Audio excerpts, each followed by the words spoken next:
Luar biasa ya.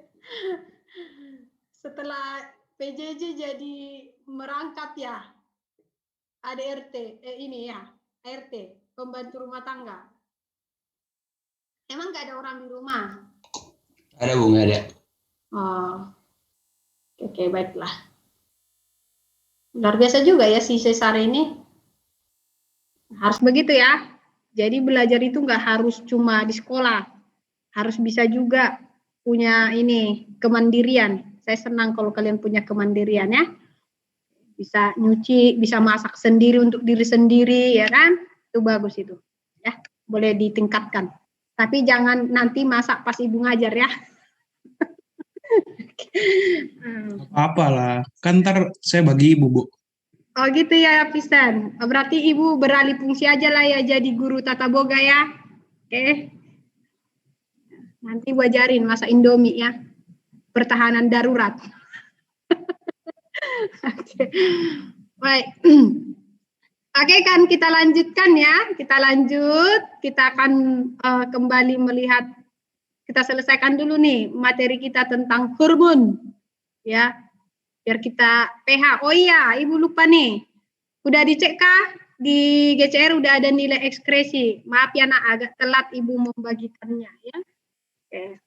Sehingga agak lama tuh kamu baru dapat. Nah, remedialnya di minggu depan Senin. Karena IPA hari Kamis Jumat katanya udah berisi semua ya.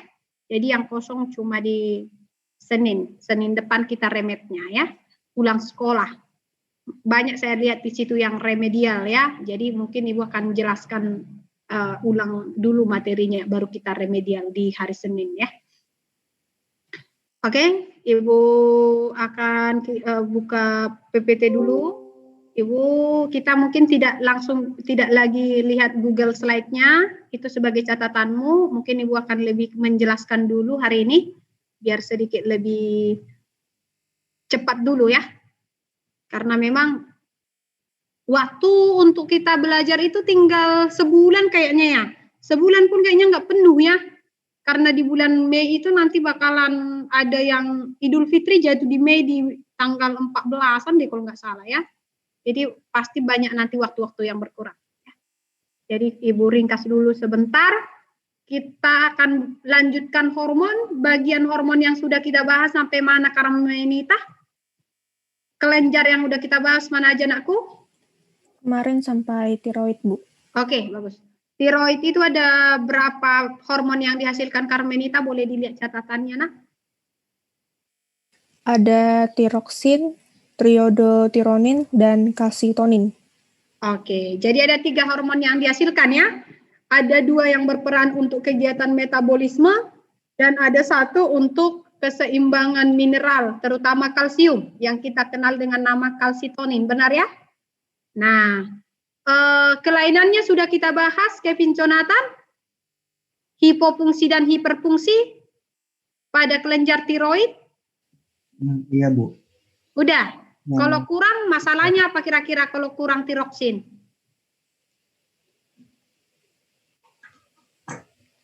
Kemarin yang hipertiroidisme, Bu. Oh, yang hiper masih ya? Iya. Kalau hiper bisa menyebabkan apa itu, nakku? Morbus Basedowi. Oke. Nah, jadi selain dari hiper ya, jadi hiper itu artinya produksi tiroksin yang berlebihan, memunculkan morbus Basedowi atau yang kita sebut penyakit Graves juga, yang menyebabkan si penderitanya itu, ya Ibu kemarin tekankan di mata yang melotot ya, akibat tingginya tekanan darah ya, jadi pengaruhnya terhadap bola mata itu besar ya. Nah, kalau dia pada saat anak-anak ibaratnya tiroksin itu berlebihan, kan ini kan berhubungan dengan penyediaan energi. Jadi ini ada hubungannya dengan pertumbuhan. Jadi kalau misalnya tiroksinnya berlebihan pada masa pertumbuhan anak-anak, ini juga bisa menyebabkan yang namanya pertumbuhan raksasa ya, atau gigantisme. Oke? Nah, bagaimana kalau terlalu sedikit? Nah, ini juga berbahaya ternyata ya. Karena ini berhubungan dengan energi dalam tubuh kita. Coba bayangkan kalau energi dalam tubuh kita ya berarti berbagai aktivitas akan terganggu. Salah satunya adalah kecerdasan menurun. Wah, oke. Coba dulu lihat-lihat kalau kamu merasa kecerdasan menurun. Kayaknya setelah PJJ kecerdasan saya menurun. Nah, coba dulu diperhatikannya tiroksinnya, metabolismenya berubah enggak gitu ya. Nah, itu. Jadi hipo juga, mana tadi? Hipo juga bisa menyebabkan masalah ya. Namanya myxoedem ya. Dan ini juga sekaligus menyebabkan kegemukan, obesitas yang luar biasa. Meilin Huang kira-kira tahu nggak sih hubungan antara rendahnya metabolisme dengan kegemukan obesitas, nakku? Bisa nggak menghubungkan antara metabolisme dengan kegemukan? Ini berarti metabolismenya rendah kan? Gimana kira-kira ini Meilin Huang? Bisa? Kasih komentar dong. Ada yang bisa kasih komentar? Kurang olahraga. Siapa itu? Cesar. Iya, Cesar, silakan Cesar.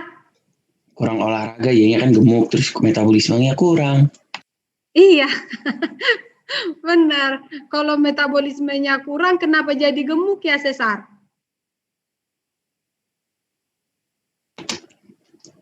Karena kebanyakan makan, Bu, jadi gemuk. Bagus, hubungannya ke sana, tapi bukan orangnya kelebihan makan juga ini ya. Energinya kurang, Bu. Hah? Energinya kurang. Yes, benar. Pengolahan energi lamban kan?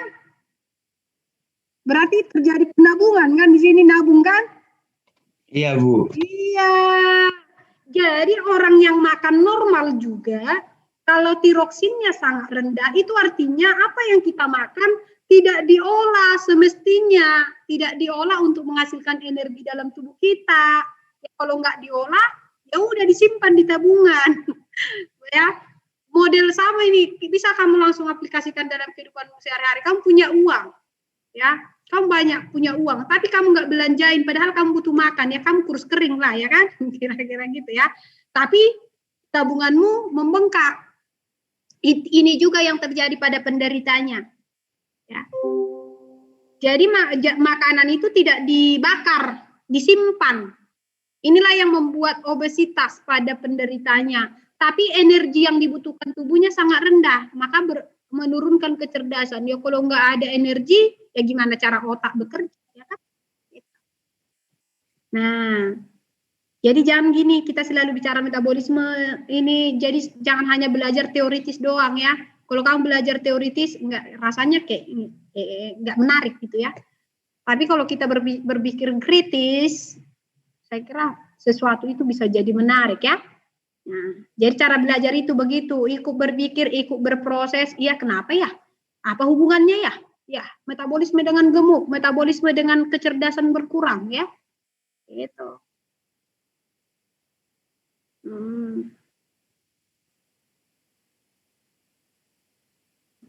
Next, mari kita lihat. Ini kelenjar anak gondok. Kenapa ini dikatakan anak gondok? Paratiroid ini adalah kelenjar yang nempel di tiroid. Yang mana kelenjar paratiroidnya, Bu? Kalau yang merah ini adalah tiroid.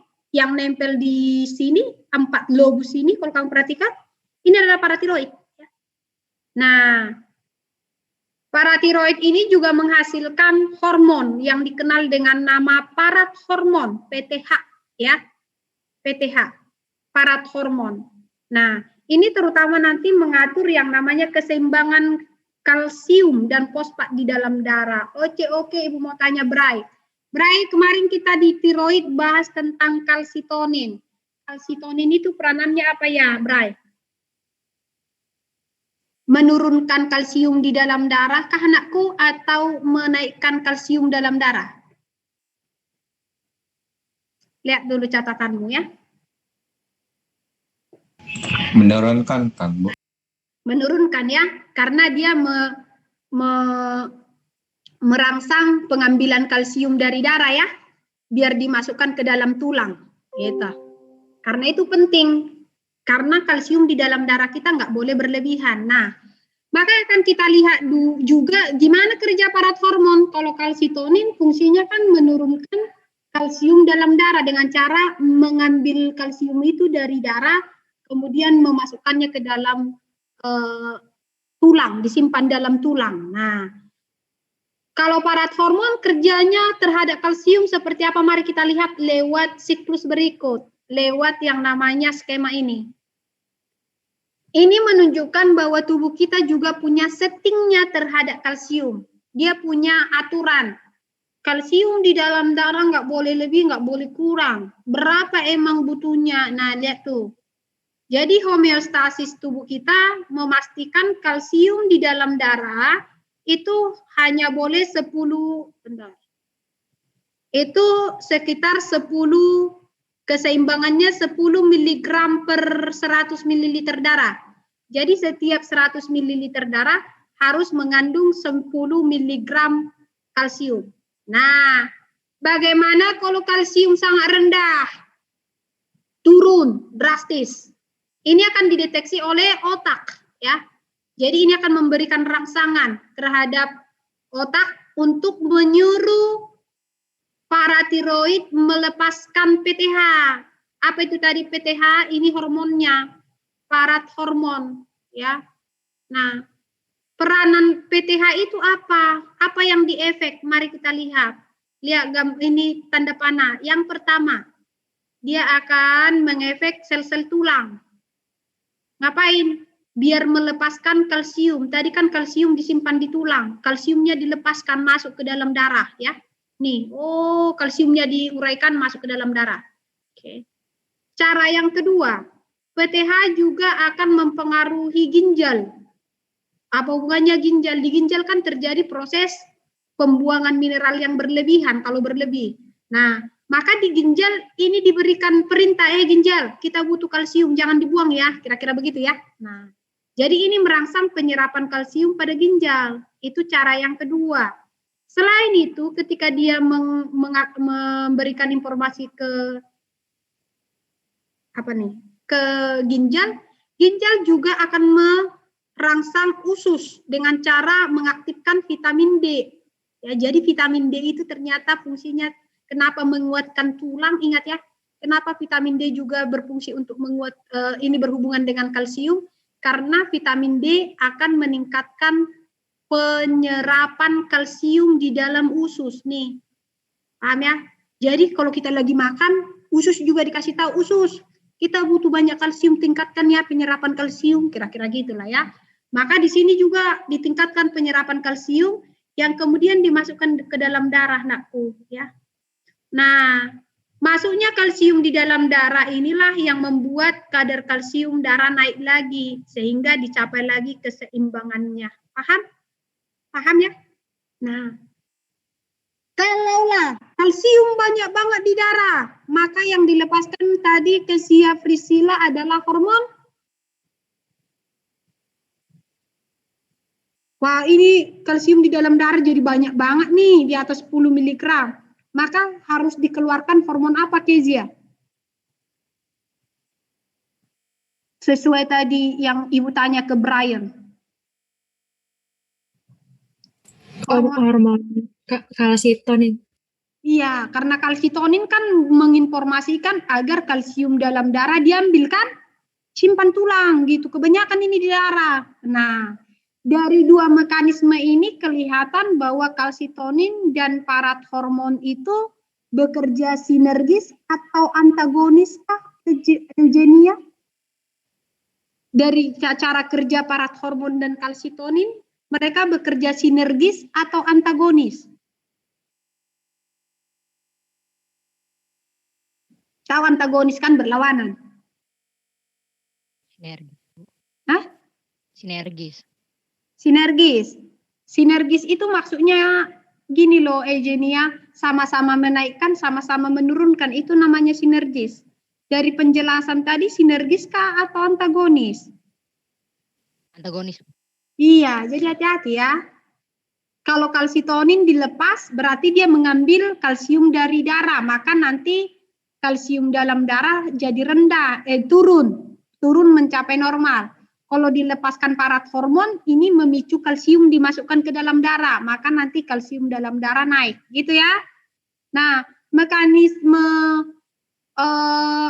yang berbeda inilah nanti yang menciptakan homeostasis. Jadi tubuh kita itu punya sistem menurunkan dan menaikkan, ya. Kapan turun, kapan naik, ya itu bisa dideteksi sesuai dengan ukuran yang sudah dibuat di dalam tubuh. Ukuran kalsium dalam tubuh itu yaitu 10 mg per 100 ml ya, gitu. Jadi kalau kamu dengar homeostasis, keseimbangan, tubuh udah punya setting keseimbangannya masing-masing ya.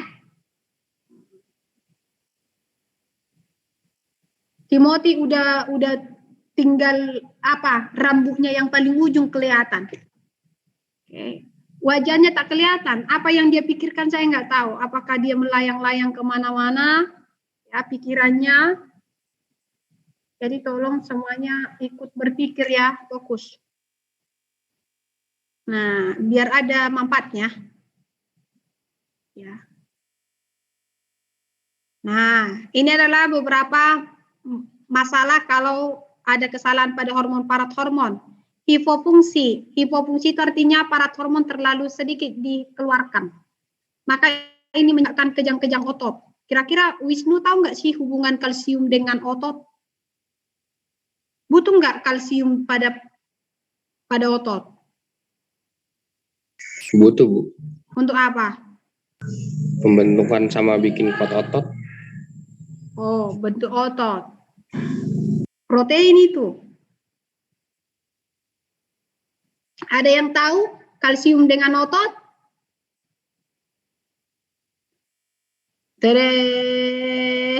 Lupa Bu, gitu ya. Si relaksasi, Bu. Yes, bagus. Kontraksi. Kalau biar bisa aktin dan miosin itu berikatan kan harus ada kalsium. Benar. Jadi yang namanya kontraksi otot, dia berelaksasi atau tidak, itu lepas tidaknya kalsium. Ketika mau kontraksi, kalsium nempel. Kalau dia misalnya biar relaksasi, kalsiumnya lepas, gitu. Jadi ini berhubungan dengan kontraksi otot. Ya. Ini dia. Ini gagal berkontraksi, kejang, nggak bisa menyebabkan gerakan, ya, gitu. Next, hiperfungsi. Wah, bayangkan kalau kalsium di dalam darah itu sangat tinggi, itu kan mineral, ya bisa ngendap lah, ya. Bisa menyebabkan darah kita menjadi kental, ini berhubungan dengan tekanan darah nanti, bisa juga membuat ginjal kita capek untuk membuang kelebihannya, ya. Maka ini bisa menyebabkan endapan kapur pada ginjal, ya hati-hati, ya. Batu ginjal, salah satunya kan kalsium, ya. Selain kalsium bisa juga asam urat, ya. Oke, sampai sini paham kok masyarakat Indonesia? Paham? Paham, angkat jempol dong. Tak paham nanya ya. Jangan malu-malu nanya. Malu bertanya, jalan-jalan ya. Next, kita lihat ini adalah kelenjar timus. Di manakah timus ini berada? Lihat tuh kejepit tuh kayaknya di antara paru-paru ya. Ini berada di daerah dada. Nah, ini nakku, timus ini terutama berfungsi untuk menghasilkan hormon somatotropin. Apakah ini Bu? Ini adalah hormon pertumbuhan. Di sini dia dikatakan dewasa tidak berfungsi lagi. Why? Kenapa tidak berfungsi lagi ini kira-kira Vanessa Wijaya setelah dewasa? Adakah Vanessa Wijaya di sini? Ada, Bu. Kenapa menurutmu Vanessa Wijaya ini setelah dewasa kok nggak bekerja lagi? Nggak numbuh lagi, Bu. Bagus, karena pertumbuhan pada hewan itu terbatas kan? Ada waktu tertentu, nggak seperti tumbuhan.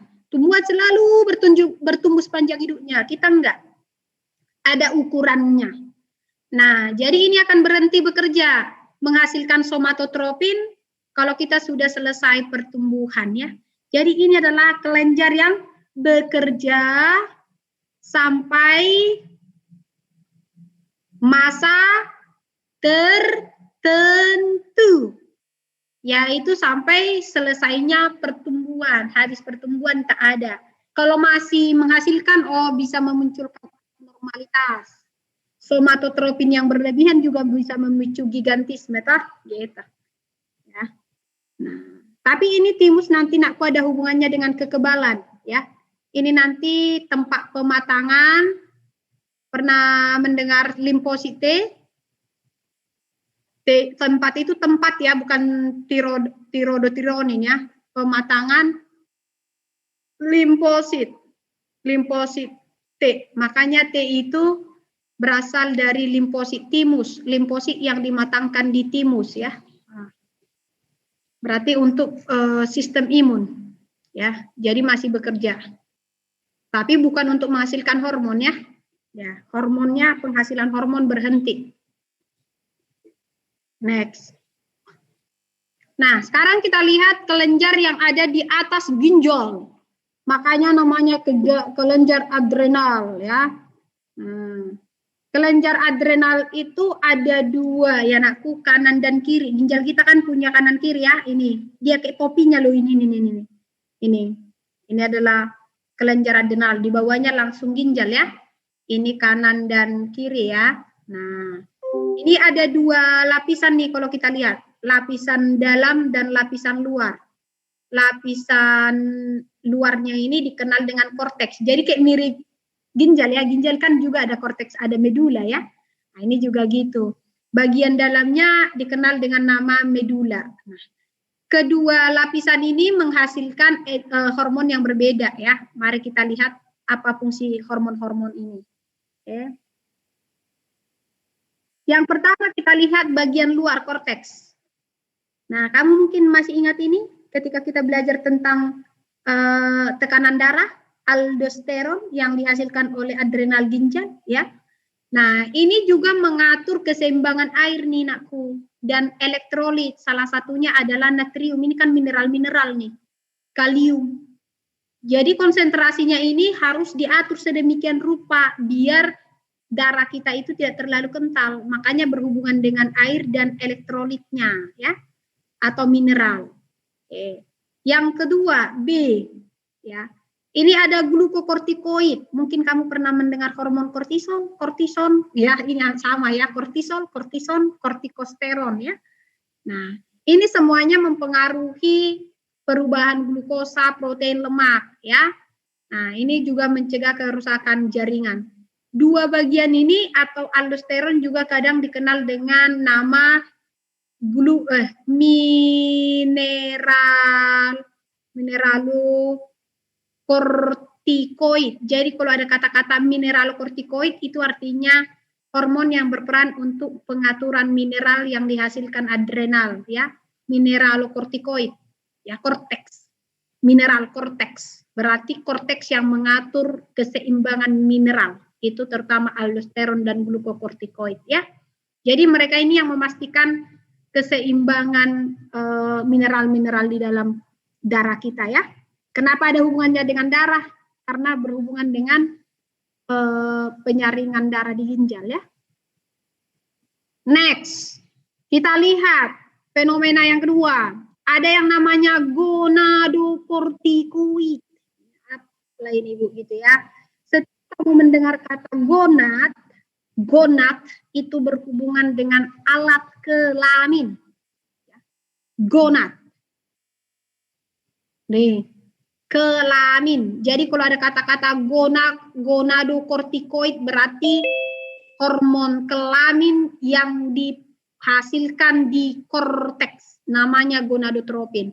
Ini sering juga disebut namanya steroid kelamin. Ya, steroid itu kan hormon kelamin toh. Nah, ini sebagai prekursor. Kalau ada kata-kata prekursor nak tuh pemicu pengubahan testosteron dengan estrogen oleh jaringan lain. Artinya gini, kalau hormon ini dilepaskan, ini bisa mempengaruhi sel-sel jaringan-jaringan dalam tubuh kita untuk memproduksi testosteron dan estrogen. Bu, itu artinya perempuan dan laki-laki bisa menghasilkan testosteron? Yes. Apakah laki-laki juga menghasilkan estrogen? Ya. Jawabannya ya. Oke. Jadi, tapi Bu, kenapa perempuan nggak seperti laki-laki? Testosteron yang dihasilkan itu kadarnya rendah. Oke. Kenapa laki-laki tidak memunculkan seperti perempuan? Karena estrogen yang dihasilkan itu rendah. Ya. Jadi ada pengaturan. Oh, kalau dia jenis kelaminnya laki-laki, pengaktifan estrogennya itu tidak banyak.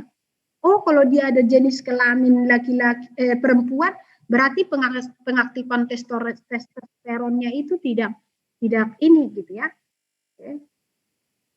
Bu, kalau ada masalah, ya masalah juga lah cirinya. Makanya ada perempuan yang memunculkan karakteristik seperti laki-laki ya toh. Dan ini juga nggak tahu ya apakah ini sudah ilmiah atau tidak ya. Nah, ada anggapan bahwa glukokortikoid inilah yang mungkin memungkinkan, yang memunculkan kayak misalnya sifat tomboy pada perempuan, yang kayak kelaki-lakian gitu ya. Sifat feminitas pada laki-laki. Nah, mungkin di sini pengaruhnya di glukokortikoid ini. Bisa? Nah, itu nakku. Padahal kan kalau normalnya testosteron itu dihasilkan di ini nakku, dihasilkan di testis. Yang punya testis kan laki-laki tuh. Nah, yang punya kalau estrogen dihasilkan di ovarium. Yang punya ovarium kan perempuan. Ya. Tapi kenapa laki-laki bisa menghasilkan estrogen, perempuan bisa menghasilkan testosteron, padahal nggak punya alat kelamin itu? Ya tadi, karena ini adalah mempengaruhi jaringan lain. Bisa? Nah, jaringan yang ada dalam tubuh kita di luar dari alat reproduksinya, itu maksudnya. Aman sampai di situ? Kalau aman boleh bilang aman ya, kalau enggak nanya. Lalu kita lihat bagian tengah atau medula adrenal. Di medula adrenal di bagian tengah itu ada hormon yang sangat familiar. Saya kira ini familiar kamu dengar ya, adrenalin ya. Ini ada dua tipikal atau sering juga disebut epinefrin, noradrenalin, ini sama peranannya ya. Nah, inilah yang biasa dihasilkan tubuh kita ketika dalam keadaan awas. Awas itu artinya sesuatu yang butuh energi tinggi, contohnya pada saat ketakutan ya. Oke, kemudian ketika cemas, adrenalin meningkat. Ya, stres, adrenalin meningkat. Why? Itu adalah kondisi-kondisi tubuh kita yang butuh energi tinggi. Apa hubungannya adrenalin dengan energi tinggi? Mari kita lihat ya. Jadi keberadaan hormon adrenalin itu langsung mempengaruhi pembuluh darah, pelebaran pembuluh darah, ya. Kemudian peningkatan tekanan. Nah, kalau kamu menemukan kata-kata vaso, itu berhubungan dengan pembuluh darah ya. Dilatasi itu boleh dicatat ya. Dilatasi itu artinya pelebaran. Kalau berbicara dengan kontriksi berarti ini berhubungan dengan tekanan. Ya. Jadi meningkatkan tekanan, kemudian memperbesar aliran darah, itu adalah mekanisme yang mempercepat aliran darah ke daerah-daerah yang butuh oksigen dan glukosa agar terbentuk energi dengan cepat. Ya. Dia juga mempengaruhi yang namanya dilatasi bronkiolus. Bronkiolus itu kan adalah bagian dari paru-paru. Jadi ini kan bisa memicu sistem pernapasan kita. Nah, makanya kalau kamu ketakutan kan, kamu merasakan napas makin cepat, ya nggak sih? Napas makin cepat, jantung juga berdetak makin cepat gitu ya. Nah, itu. Dan di sini juga ada pengubahan glikogen menjadi glukosa, memicu ya. Kenapa ada glukosa? Karena ini adalah sumber energi yang akan dibakar. Itu. Ya. Makanya ketika adrenalin naik, orang akan jauh lebih berani. Ya. Pada saat kapan adrenalin naik? Satu, marah, emosi ya. Ya enggak sih? Kalau kamu emosian, udah marah banget, biasanya kamu nggak takut ini ya, nggak takut bahaya toh, ya nggak sih? Nah. Kemudian kalau misalnya kamu ketakutan dikejar anjing, kamu sangat takut sama anjing, ya, maka kadang orang dikejar anjing bisa lompatin pagar 2 meter. Kalau nggak ada anjing nggak bisa lompat. Nggak bisa lompatin kan? Nah, di situ tingkat energi kita dihasilkan luar biasa ya. Jadi ini terutama dilepaskan paling banyak ketika kita dalam keadaan awas ya. Awas gitu. Tapi peningkatan adrenalin yang selalu drastis ini bisa berbahaya ya nak, karena tadi meningkatkan tekanan pada pembuluh darah, berarti membuat jantung kita ekstra ya, ekstra.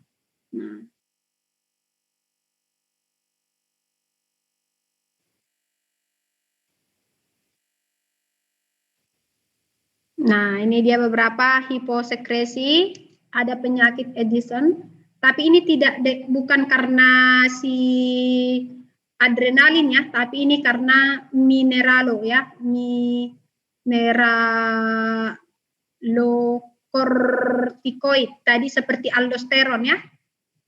Aldosteron tadi, kalau terlalu sedikit sehingga natrium dan kalium itu nanti di darah kita itu tinggi. Ya, dalam darah itu sangat tinggi sehingga dia menyebabkan kulit kita menghitam, bukan karena hanya menghitam doang ya, tapi nanti banyak gejala-gejala Addison itu banyak, bisa memunculkan muntah, kelelahan yang berlebihan ya, banyak masalah-masalahnya. Kemudian kalau hipersekresi terlalu banyak ya, contohnya ini bisa meningkatkan tekanan darah ya. Karena penyerapan mineral itu nanti di dalam tubuh kita itu lamban ya. Naik. Peningkatan kalsium ke dalam darah sangat tinggi ya. Kalium, natrium ini bisa menyebabkan Cushing disease. Nah, kamu lihat kelemahan otot. Penumpukan lemak di leher dan wajah ya. Nah, sindrom androgenital ini ya, tadi yang berhubungan dengan gonado. Genital itu kan alat reproduksi ya anakku. Nih pubertas dini.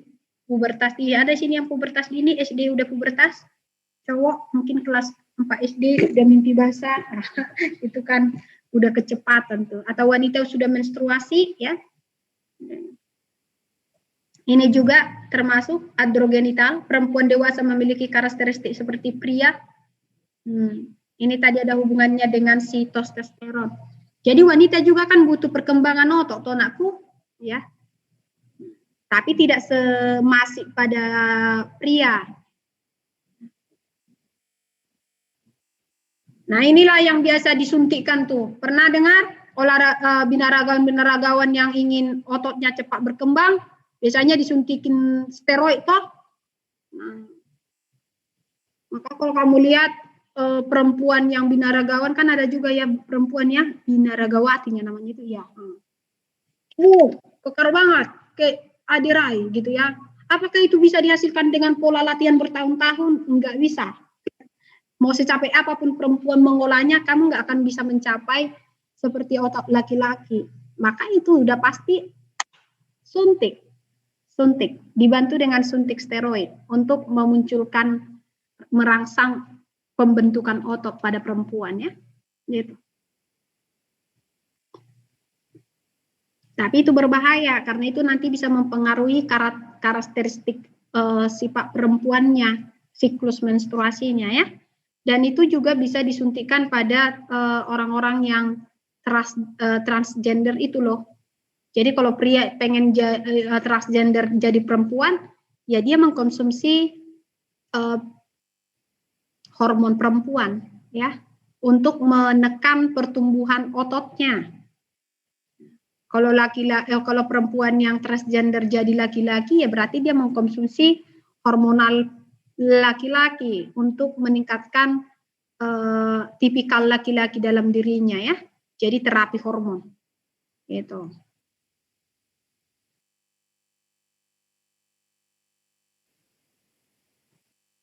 Tapi nggak ada yang tertarik kan? Ada yang tertarik di sini? Jangan sampai lah ya nak ya. Itu namanya udah penyimpangan, menyalahi kodrat ya. Umumnya itu bukan karena bawaan, tapi karena lingkungan, psikologi ya. Psikologi yang membuat seseorang itu memilih menjadi transgender ya. Itu rata-rata. Memang bisa dipengaruhi oleh hormon tadi ya, tapi paling banyak itu karena lingkungan ya. Next, sekarang kita lihat pankreas. Mana pankreasnya? Jangan sampai kamu bilang, oh itu pankreas, ini lambung mah ya. Ini lambung. Pankreas yang ada di bawahnya ini. Yang kayak kejepit di bawah ya. Nah, pankreas kan udah kita bahas ketika belajar tentang sistem pencernaan. Benar ya? Nah, yang mana pankreas membantu sistem pencernaan dengan memberikan enzim-enzimnya. Enzim tapi ya. Nah, sekarang kita bahas pankreas ternyata bukan hanya membantu proses pencernaan dengan mensekresikan enzim, tetapi di dalam pankreas terdapat kumpulan sel yang disebut namanya dengan pulau Langerhans ya ini. Kenapa dia disebut pulau-pulau Langerhans? Karena dia tertentu tempatnya, tidak semua bagian dari pankreas.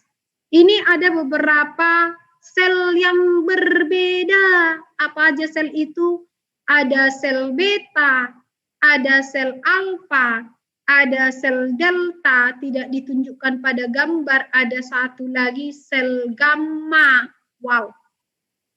Ini semuanya berhubungan dengan yang namanya hormon. Mari kita lihat. Wah, ini udah. Oh, tadi tidak terhapus ya. Sel alfa pada pankreas itu menghasilkan glukagon. Apa itu glukagon? Ini adalah hormon yang membantu perubahan glikogen hati. Apa itu glikogen? Ini karbohidrat ya. Ini glikogen adalah gula simpanan. Ini ada di hati dan juga di otot. Ya. Ini gula yang tersimpan di dalam hati dan otot.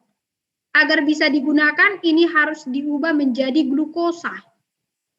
Nah, agar ini berubah butuh hormon. Hormon apa? Glukagon. Ya. Maka nanti gula dimasukkan dalam darah. Maka gula darah akan meningkat. Ya, begitu caranya. Yang kedua, ada hormon insulin. Ini dihasilkan sel beta pankreas. Nah, berarti DM penderita diabetes mellitus yang selalu dihubungkan dengan insulin itu berhubungan dengan sel betanya ya. Nah, insulin ini kebalikannya. Glukosa yang ada di dalam darah ya, glukosa darah ini akan diubah menjadi yang namanya bentuk glikogen. Bukan hanya glikogen, ini bisa diubah menjadi lemak. Jadi ini memicu pengubahan glukosa ya, bisa menjadi lemak. Oke. Nah, terus gimana caranya Bu gitu ya? Bagaimana caranya? Ini butuh yang namanya insulin. Oke. Agar glukosa darah itu turun, maka dia harus diubah menjadi glikogen atau lemak. Ya. Ini butuh yang namanya insulin. Kalau kadar insulin tidak mencukupi, berarti gula di dalam darah naik. Kalau insulin mencukupi, berarti gula darah normal. Paham ya? Inilah yang berhubungan dengan penderita DM, diabetes mellitus. Jadi insulinnya tidak mampu mengubah glukosa menjadi bentuk tersimpan. Ini ya, tersimpan. Sehingga darah kita kebanyakan glukosa, terlalu pekat, terlalu kental. Sehingga ini nanti akan ada hubungannya dengan kerja jantung yang berlebihan, ginjal yang berlebih, yang ini capek untuk menyaring ya, gitu. Maka selalu memunculkan komplikasi, sering sekali memunculkan komplikasi ya. Next, mari kita lihat. Ini ada yang namanya somatostatin. Ini dihasilkan oleh sel deltanya. Peranannya apa? Ini penghalang hormon pertumbuhan. Wow, ternyata ada yang menghalangi hormon pertumbuhan. Kira-kira penting nggak sih ini? Saya kira ini sangat penting ya. Ini yang memungkinkan keseimbangan hormon pertumbuhan. Kalau kelebihan dia bisa menghambat, maka tidak muncul yang namanya pertumbuhan raksasa ya, atau gigantisme. Nah, itu peranannya, hormon somatostatin ya. Dan ini juga sekaligus bisa menghambat glukagon dan insulin. Jadi ketika glukagon nggak dibutuhkan, dia hambat. Kalau insulin ibaratnya sudah berlebihan dihasilkan, dia juga hambat ya. Jadi ini kayak kontrol. Somatostatin itu sebagai kontrol terhadap glukagon dan insulin sekaligus terhadap hormon pertumbuhan ya. Ini sel gamma ini belum jelas ya, apakah dia menghasilkan hormon atau tidak, apakah ini hormon atau tidak. Tapi ada penelitian yang mengatakan dia menghasilkan polipeptida pankreas ya. Yang katanya diduga. Jadi kalau ada kata-kata diduga ini belum atau belum diketahui gitu ya. Ini belum jelas. Hormon pencernaan yang dilepaskan setelah makan ya. Tapi nggak tahu fungsinya apa. Kok bisa Bu? Ya iyalah, banyak masih fenomena di dalam tubuh kita ataupun di alam ini yang belum terpecahkan. Artinya banyak kesempatan untuk peneliti-peneliti muda ya, yang punya ketertarikan di bidang medis mungkin, di bidang penelitian ya. Oke. Dan ini sangat berguna. Semakin baik kita mengenal tubuh kita, semakin baik ilmu pengetahuan memahami kerja tubuh kita, maka nanti alternatif pengobatan misalnya di bidang medis itu pasti akan berkembang lebih baik lagi gitu ya anak-anak ya.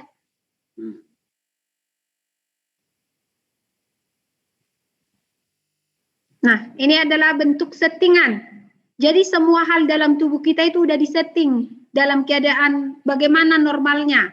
Tadi kamu lihat kalsium normal 10 mg per 100 ml darah. Nah, kalau gula dalam darah kita ya, keseimbangannya itu adalah ini gula puasa ya, maksudnya belum makan ya. Ini maksimalnya 90 mg per 100 liter. Liter. Maaf, mililiter ini nakku ya. Kok liter ya? Mana ada 100 liter darah ya. Nih, per 100 ml darah. Ini kategori normalnya. Kalau gula darah kita misalnya turun ya, maka yang dirangsang adalah glukagon. Karena tadi glukagon akan membantu pengubahan glikogen menjadi gula ya. Maka gula darah meningkat. Kebalikannya, ketika gula kita meningkat nih, naik drastis, maka yang dirangsang adalah beta pankreas ya, untuk menghasilkan insulin. Maka nanti glukosa diubah menjadi glikogen. Maka gula darah kembali normal ya, gitu. Jadi ini kesetimbangannya, ini setnya ya. Kalau gagal mengubah glukosa ini menjadi glikogen, inilah yang kita kegagalan di sinilah yang kita sebut namanya dengan DM, diabetes mellitus. Paham? Gitu.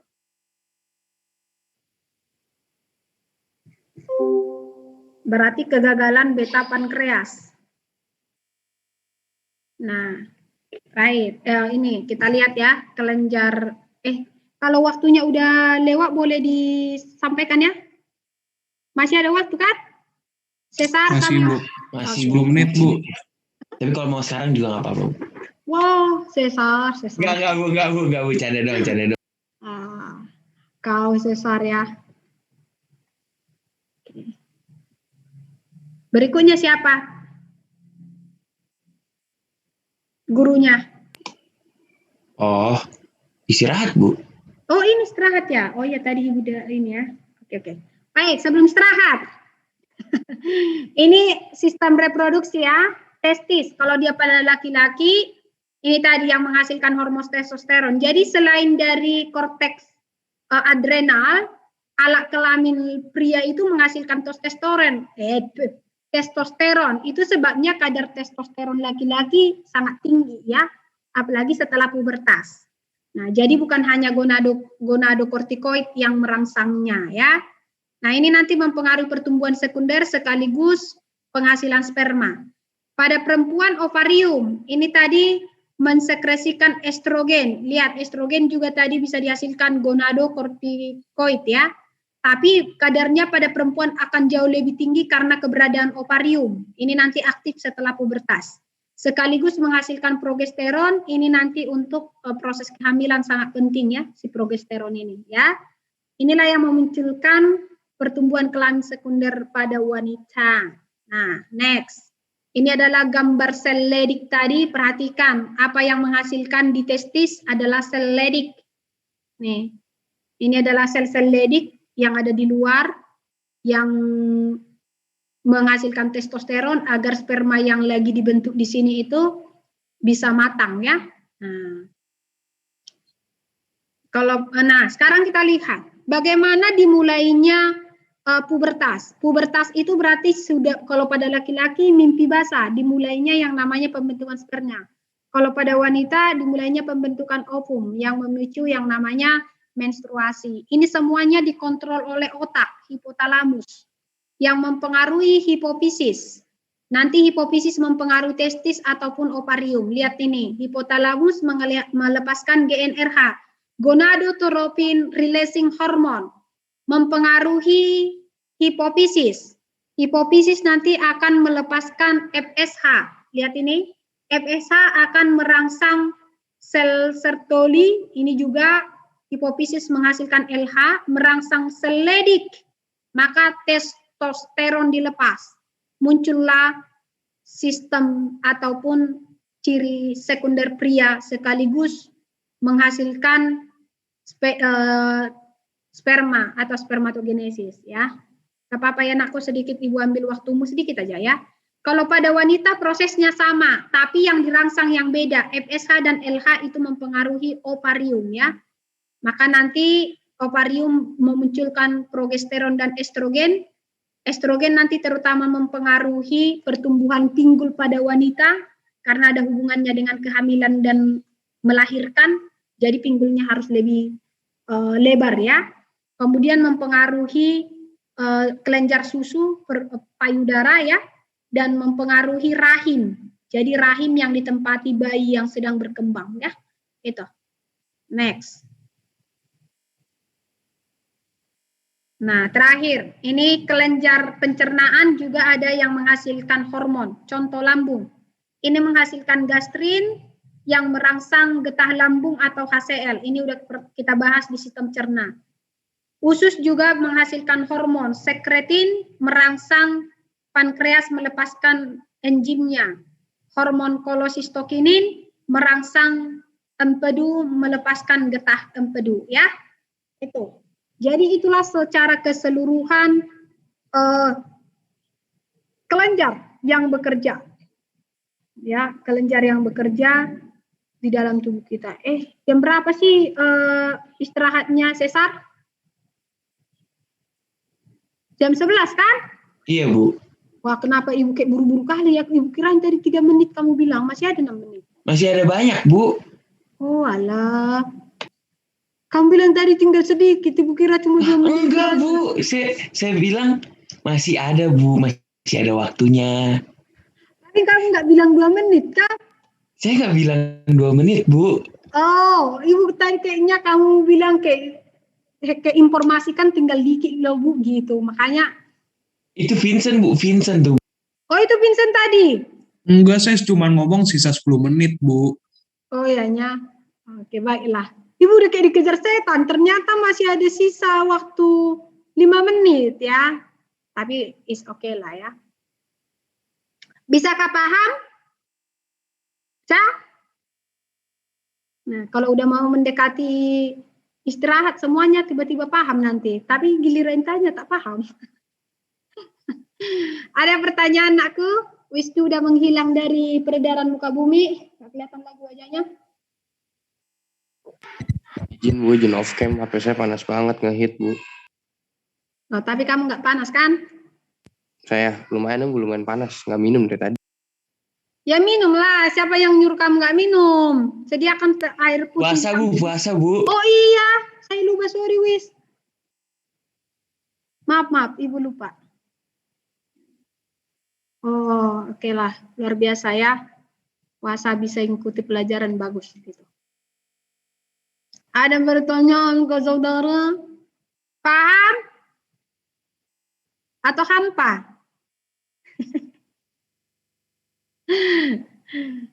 Lala. Jadi itulah semua kelenjar-kelenjar yang bekerja menjaga keseimbangan internal ya. Jadi terutama kalau kita lihat hormon itu menjaga keseimbangan internal di dalam tubuh kita. Banyak sekali tadi hubungan kerjanya langsung berhubungan dengan darah ya. Karena memang pengangkutan zat-zat itu kan lewat darah, maka darah itu harus dalam keadaan seimbang terus. Ya. Baik zat-zat terlarut seperti mineral-mineral terlarut di dalamnya ya. Nah, bekerjanya sistem reproduksi juga itu di bawah kontrol dari hormon. Tapi kamu lihat semuanya berujung kepada satu titik, yaitu otak. Otak yang menyuruh ya. Itu dilepas atau tidak itu dipengaruhi otak, yaitu otak yang berperan penting di dalam pelepasan hormon adalah hipotalamus. Makanya hipotalamus salah satu peranan pentingnya adalah menjaga homeostasis, keseimbangan. Ya. Kamu tadi udah lihat kontrolnya ya. Oke, tak ada pertanyaan? Kalau tak ada pertanyaan, maka anak-anak minggu depan kita sudah bisa PH ya. PH-nya di hari Rabu. Tolong sekretaris catatkan di situ. Yang kita PH-kan adalah sistem saraf dan hormon, indera tidak masuk. Ya, jadi kita lanjut hari Jumat belajar indera, tapi tidak dimasukkan dalam PH ya, dan nggak terlalu berat. Jadi apa Bu, sistem saraf dan hormon? Oke. Saraf dan hormon.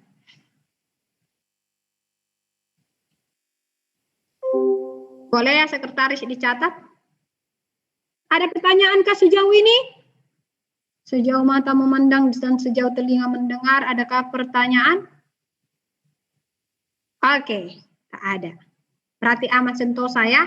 Paham semua ya?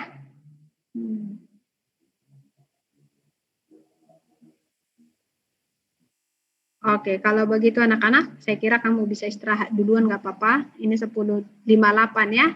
Sampai